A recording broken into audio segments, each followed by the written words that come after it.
సిప్పోరాకు సహనం ఎక్కువ. సహనం గల స్త్రీ ఈ సిప్పోరా. నిర్గమకాండం 2వ అధ్యాయం 16, 17, 18 వచనాలు గాని మనం చదవగలిగితే ఈమె సహనమేంటో మనకు అర్థమవుతూ ఉంది. సిప్పోరా తన అక్క చెల్లెలతో కలిసి తండ్రి గొర్రెలను మేపేది.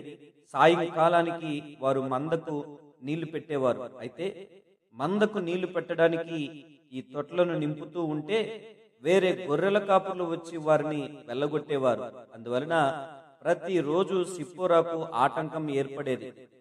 తన సహోదరులతో కలిసి ఆలస్యంగా ఇంటికి వచ్చేవారు.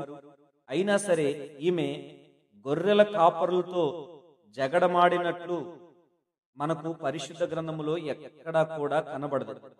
ఆలస్యమైన తనకు అప్పగించినటువంటి బాధ్యతను నెరవేర్చి ఇల్లు చేరేదే. అంటే అలాంటి మనస్తత్వం, అలాంటి సహనం కలిగినటువంటి స్త్రీగా ఈ యొక్క స్త్రీని సిప్పోరాను మనము పరిగణించవచ్చు. మనకు పరిశుద్ధ గ్రంథములో కనబడుతూ ఉంది.